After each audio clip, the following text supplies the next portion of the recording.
So we need, and we left. So we have 0.15 mole of lead, 0.3 mole of bromide. So as I said before, we cover one of them. So let's cover this one. And then we just do 0.15. So the mole ratio is 1 to 2. So 0.15 times 2 is 0.3.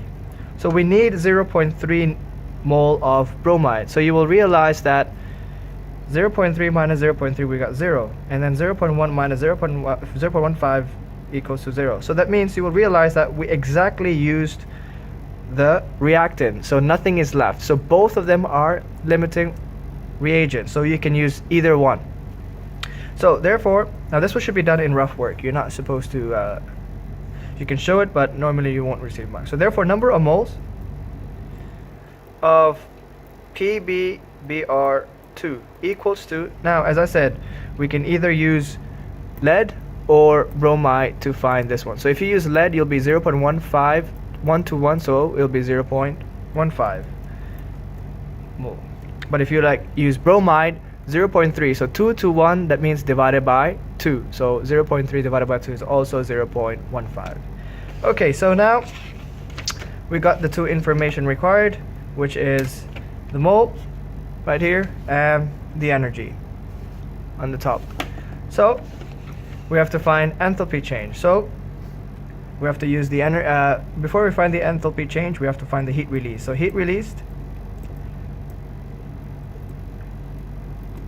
is equals to energy over mole.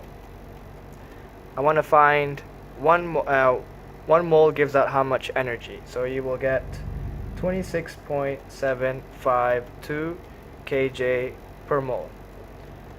Now you'll be like, sir, why didn't you add negative? Again, in the lesson time I did not really specify it. So here I'll emphasize it here. First thing, you have to find heat release. Heat release means I want to find out how much energy is given per 1 mole. Okay? So next step, once you get this, because heat release is a positive number, now we write the unit enthalpy change. So enthalpy change of precipitation equals to the same thing, but we add the negative sign. Now you can round off here 3 sig fig or just give me exact value. Okay, so that's pretty much it. So remember, heat release first, and then you change the heading into enthalpy change, and the answer you will get will be negative since it's an exothermic reaction. So roughly these type of questions carry around 6 to 7 marks. You will notice it's not actually quite difficult. It's always the same routine. Energy first. The energy will be quite easy to find, okay, because you have to rely on the graph. So however, if your temperature is wrong, right here, the maximum, you'll notice the whole question you will do at the end you'll not get marks. Now for mole, always pay attention the concept of limiting reactant. Sometimes they will not write excess. Like you can see, there's no word of excess in this paragraph. But then again, when you have to test whether it's any limiting or not. Okay, so you'll notice that both of them are exactly used up, so I will have nothing remaining, and therefore I will get 0.15 over here. So that's how you do this type of questions.